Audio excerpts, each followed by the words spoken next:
Russia Cup 2026, jebakan atau emas? Sebuah kabar yang benar-benar menghentak jagat sepak bola internasional baru saja berembus. Dan kali ini, nama timnas Indonesia berada tepat di pusaran ombaknya. Bayangkan, di tengah kesibukan kita memikirkan persiapan jangka panjang menuju Piala Asia 2027, tiba-tiba muncul sebuah proposal mega proyek turnamen dari Eropa Timur. Rusia dikabarkan resmi menggagas sebuah mini turnamen internasional yang dinamakan Russian Cup. Ini bukan sembarang turnamen persahabatan kaleng-kaleng yang cuma digelar 1 atau 2 pertandingan lalu selesai. Kita berbicara tentang sebuah kompetisi terstruktur yang akan mempertemukan 10 negara dari berbagai belahan benua. Dan yang membuat netizen bola di tanah air langsung heboh, timnas Indonesia bersama Thailand dikabarkan menjadi 2 kandidat kuat dari Asia Tenggara yang mendapatkan undangan resmi untuk berpartisipasi. Pertanyaannya, apakah ini turnamen ilegal? Apakah ini turnamen makar yang diboikot? Ternyata tidak. Kabar yang beredar menyebutkan bahwa Presiden FIFA Gianni Infantino secara mengejutkan memberikan lampu hijau. FIFA merestui turnamen ini. Artinya apa? Poin ranking resmi FIFA akan tetap dihitung bagi negara peserta. Ini adalah sebuah anomali besar mengingat situasi geopolitik Rusia saat ini. Mendengar kabar ini, Coach John Herdman dilaporkan langsung tersenyum lebar. Sebuah sinyal kuat bahwa tim pelatih melihat ini sebagai peluang emas yang mustahil datang 2 kali. Ayo buktikan. Mungkin itu kalimat yang tepat untuk menggambarkan gairah skuad Garuda saat ini. Namun, di balik senyuman Coach JH dan antusiasme para supporter, ada segudang misteri, regulasi unik yang terkesan aneh, hingga resiko cedera mengerikan yang mengintai para pemain diaspora kita di Eropa. Oke, mari kita dudukan dulu perkaranya agar tidak ada salah paham di antara kita. Banyak yang langsung berpikir, Bang, apakah Rusia sedang membuat tandingan Piala Dunia? Jawabannya adalah tegas, tidak. Russian Cup ini dirancang bukan untuk menyaingi kemegahan Piala Dunia, melainkan sebagai sebuah wadah kompetisi alternatif yang sangat taktis. Rencana awalnya, turnamen ini akan mengambil slot waktu di sekitar bulan September atau November, dengan durasi kompetisi yang tergolong padat, yaitu kurang lebih sekitar 3 minggu. Durasi 3 minggu ini setara dengan durasi turnamen resmi sekelas Piala Asia atau bahkan fase grup hingga perempat final Piala Dunia. Jadi dari segi atmosfer, ini adalah simulasi turnamen besar yang sangat nyata. Mari kita bedah format kompetisinya secara mendetail. Sebanyak 10 negara yang diundang tidak akan langsung diadu secara acak. Mereka akan dibagi rata ke dalam 2 grup, yaitu grup A dan grup B, yang masing-masing dihuni oleh 5 negara. Di fase grup ini, setiap negara akan memainkan 4 pertandingan dengan sistem single round robin alias bertemu sekali di tempat netral atau stadion yang ditunjuk di Rusia.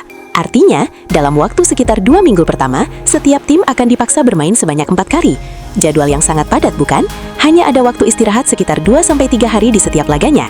Setelah fase grup yang melelahkan itu selesai, 2 tim teratas dari masing-masing grup akan langsung melaju ke fase gugur, mulai dari babak semifinal hingga partai puncak untuk menentukan siapa yang berhak mengangkat trofi Russian Cup.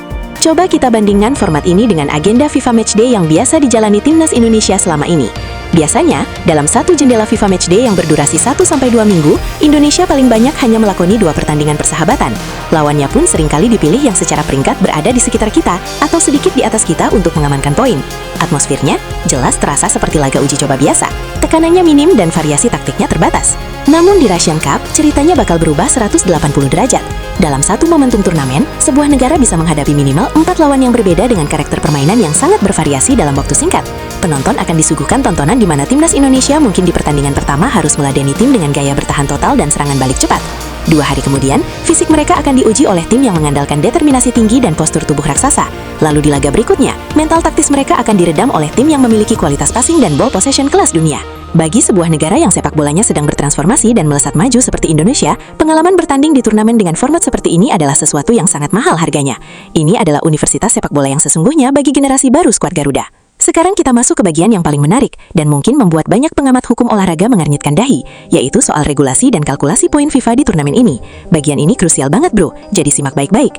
Seperti yang kita tahu, Rusia saat ini masih berada dalam pusaran sanksi pembatasan aktivitas sepak bola internasional oleh FIFA dan UEFA akibat isu geopolitik yang belum mereda. Klub-klub Rusia dilarang tampil di kompetisi Eropa, dan timnas Rusia pun tidak bisa berpartisipasi di kualifikasi turnamen resmi. Namun, mengapa tiba-tiba Russian Cup ini bisa mendapatkan lampu hijau dari FIFA? Disinilah letak diplomasi sepak bola yang sangat cerdik. Berdasarkan bocoran informasi yang ada, FIFA memberikan izin penyelenggaraan dengan satu syarat mutlak yang sangat unik. Rusia sebagai penyelenggara dan tuan rumah tidak akan mendapatkan atau mengumpulkan tambahan poin ranking FIFA dari turnamen ini. Pertandingan yang melibatkan Rusia tidak akan dihitung ke dalam kalkulasi peringkat dunia mereka karena status pembatasan mereka belum dicabut sepenuhnya secara administratif. Tapi, hukum ini tidak berlaku bagi negara-negara tamu yang mereka undang. 9 negara tamu yang hadir, selama mereka adalah anggota sah FIFA dan tidak sedang disanksi, tetap berhak mendapatkan poin penuh sesuai dengan regulasi laga internasional FIFA. Jadi, jika Indonesia menang melawan sesama negara tamu di turnamen ini, atau bahkan jika Indonesia berhasil menang imbang tim raksasa Eropa, poin tersebut akan masuk secara mutlak ke dalam rekening ranking FIFA kita. Mari kita pikirkan situasi ini secara logis. Ini adalah sebuah anomali yang sangat luar biasa. Rusia bertindak sebagai penyedia panggung. Mereka yang mengeluarkan anggaran besar untuk akomodasi. Mereka yang menyiapkan stadion-stadion megah berstandar Piala Dunia. Mereka yang mengurus segala logistik penyiaran dan keamanan selama hampir 1 bulan penuh. Namun secara keuntungan matematis sepak bola, Rusia tidak mendapatkan apa-apa untuk ranking mereka sendiri. Keuntungan instan dari segi peningkatan peringkat justru sepenuhnya dinikmati oleh negara-negara tamu yang mereka undang, termasuk potensi keuntungan besar bagi Indonesia. Tidak heran jika banyak negara, khususnya dari belahan benua Eropa yang sedang seret jadwal bertanding atau gagal melaju ke putaran final turnamen mayor, langsung melirik proposal ini dengan mata berbinar-binar. Mereka melihat ada peluang untuk melakukan recovery tim, menguji pemain muda, sekaligus memanen poin ranking FIFA gratisan di fasilitas stadion yang super mewah tanpa harus pusing memikirkan biaya operasional sebagai tuan rumah. Ini adalah simbiosis mutualisme yang aneh tapi nyata di panggung sepak bola modern. Jika undangan ini benar-benar diketok palu oleh PSSI, kita harus sadar siapa saja raksasa yang sudah mengantre di ruang tunggu Russian Cup. Ini bukan ting-ting semenjana. Berdasarkan rumor kuat yang beredar di media-media olahraga Eropa Timur, 3 nama besar yang diproyeksikan mengisi slot tim Eropa adalah Italia, Denmark, dan juga Polandia. Mereka adalah negara-negara dengan tradisi sepak bola yang sangat mengakar kuat dan menakutkan. Mari kita bedah satu persatu apa jadinya kalau taktik John Hartman berbenturan dengan mereka. Pertama, kita lihat Italia. Biarpun mereka sempat mengalami masa-masa fluktuatif dalam beberapa tahun terakhir, Italia tetaplah Italia. Mereka adalah pemilik 4 bintang Piala Dunia dengan filosofi pertahanan Grendel atau Catenaccio yang kini sudah bertransformasi menjadi sepak bola modern yang sangat agresif. Menghadapi Italia artinya para penyerang timnas Indonesia seperti Rafael Struijk atau Ragnar Oratmangguwen akan dipaksa belajar bagaimana caranya melepaskan diri dari kawalan bek-bek Serie A yang terkenal sangat cerdas, dingin, dan tanpa kompromi. Skuad Garuda akan diajarkan arti dari efisiensi peluang. Melawan Italia, Anda mungkin hanya akan mendapatkan 1 atau 2 peluang bersih selama 90 menit, dan jika gagal memanfaatkannya, Anda akan langsung dihukum oleh serangan balik mereka yang sangat klinis. Kedua, ada Denmark. Tim yang dijuluki Danish Dynamite ini terkenal dengan kolektivitas permainan mereka yang luar biasa stabil dan kekuatan fisik di atas rata-rata. Pemain-pemain Denmark rata-rata memiliki keunggulan postur tubuh yang tinggi besar dan sangat dominan dalam situasi bola-bola mati atau set piece. Ini akan menjadi ujian yang sangat krusial bagi lini pertahanan kita yang digawangi oleh J.I. Zes atau Jordi Amat. Menghadapi Denmark akan memaksa Indonesia bermain dengan konsentrasi penuh dalam mengantisipasi umpan-umpan silang dan dulang udara. Ini adalah simulasi yang sempurna jika suatu saat nanti Indonesia harus berhadapan dengan tim-tim Timur Tengah atau Australia yang memiliki karakter fisik serupa di kompetisi resmi Asia. Dan yang ketiga adalah Polandia, negara yang selalu melahirkan penyerang-penyerang nomor 9 berkelas dunia. Polandia bermain dengan gaya sepak bola Eropa Timur yang sangat pragmatis, mengandalkan kekuatan fisik, kecepatan di sektor sayap, dan penyelesaian akhir yang mematikan di dalam kotak penalti. Coba kita bayangkan skenario gilanya di atas lapang. Indonesia berada satu grup dengan Italia dan Denmark. Disinilah mentalitas era baru timnas Indonesia akan benar-benar diuji sampai ke batas maksimalnya. Para pemain muda kita tidak akan lagi hanya menonton kecepatan transisi sepak bola Eropa lewat layar kaca, melainkan merasakannya langsung di atas lapangan hijau. Mereka akan merasakan bagaimana rasanya ditekan dengan high pressing super ketat selama 90 menit tanpa henti, di mana waktu untuk berpikir ketika memegang bola tidak lebih dari 1 atau 2 detik saja. Jika skuad Garuda mampu bertahan dan memberikan perlawanan sengit, kalah pun kita akan mendapatkan ilmu yang luar biasa. Tapi kalau kita berhasil menang imbang atau bahkan mencuri 1 kemenangan, itu akan menjadi gempa tektonik di peringkat FIFA yang akan membuat dunia terkejut. Namun, di balik semua keindahan pemandangan taktis dan potensi lonjakan poin FIFA tersebut, ada sebuah tembok besar yang harus dipikirkan matang-matang oleh PSSI, Erick Thohir, dan juga Coach John Hartman. Kita harus realistis dan melihat sisi mata uang yang sebaliknya. Mengikuti turnamen dengan durasi 3 minggu di luar kalender resmi kualifikasi utama bukanlah perkara yang mudah. Ada risiko sangat besar yang mengintai di tikungan. Risiko pertama dan yang paling mengerikan adalah badai kelelahan fisik dan cedera pemain. Seperti yang sudah kita bahas di awal, format turnamen ini memaksa sebuah tim bermain minimal 4-5 kali dalam waktu kurang dari 3 minggu.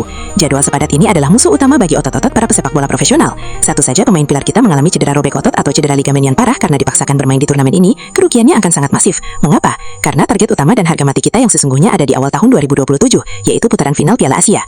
Sungguh sebuah tragedi jika kita tampil habis-habisan di turnamen persahabatan seperti Russian Cup, tapi justru kehilangan pilar-pilar penting akibat cedera saat turnamen resmi Piala Asia dimulai. Risiko kedua yang tidak kalah pelik adalah masalah perizinan dari klub-klub pemain, termasuk para pemain diaspora kita yang merumput di Eropa. Ingat, bulan September dan November adalah periode di mana kompetisi liga-liga domestik di Eropa, baik itu di Belanda, Italia, Inggris maupun Belgia, sedang berjalan dengan tensi yang sangat tinggi. Klub-klub tersebut membayar gaji pemain secara profesional untuk memenangkan liga, bukan untuk dilepas ke turnamen mini persahabatan selama 3 minggu penuh di luar agenda resmi FIFA Internasional resmi yang biasanya hanya memakan waktu maksimal 2 minggu. PSSI dipastikan akan menghadapi jalan buntu atau negosiasi yang sangat alot dengan klub-klub Eropa tersebut. Klub seperti Venezia, Utrecht atau klub lainnya pasti akan berpikir 1000 kali untuk melepas aset berharga mereka ke Rusia. Mereka akan khawatir pemainnya kembali ke klub dalam kondisi kelelahan atau cedera. Sekarang, mari kita buat simulasinya. Jika PSSI akhirnya menerima undangan Russian Cup, tetapi karena masalah perizinan klub, kita tidak bisa membawa pemain utama kita yang bermain di Eropa. Kita akhirnya berangkat ke Rusia hanya dengan membawa skuad pelapis atau murni pemain liga domestik yang belum teruji di level internasional setinggi itu. Apa yang akan terjadi? Kita justru berisiko menjadi bulan-bulanan tim raksasa Eropa di sana. Alih-alih mendapatkan pengalaman bertanding yang berharga dan memanen poin, kita justru bisa pulang dengan mental yang jatuh akibat kekalahan teklak. Ini adalah sebuah perjudian besar yang membutuhkan kalkulasi tingkat tinggi dari tim kepelatihan dan federasi. Secara regulasi internasional dari FIFA, lampu hijau dikabarkan sudah menyala. Artinya secara hukum sepak bola, tidak ada lagi ganjalan bagi timnas Indonesia untuk melangkah ke Rusia jika undangan itu benar-benar resmi disodorkan. Kesempatan untuk bertanding dalam sebuah turnamen terstruktur melawan negara-negara dengan tradisi sepak bola sekelas Italia atau Denmark bukanlah kesempatan yang datang setiap tahun, bahkan mungkin hanya datang sekali dalam 1 dekade bagi Indonesia. Ini bisa menjadi panggung pembuktian yang sangat luar biasa bagi era baru sepak bola kita di bawah asuhan John Herdman. Ini adalah kesempatan emas untuk melompat lebih tinggi, menguji sejauh mana taktik kita bisa meredam kekuatan Eropa, sekaligus menjadi jalan pintas untuk terus merangkak naik menuju jajaran tim-tim elit dunia di ranking FIFA.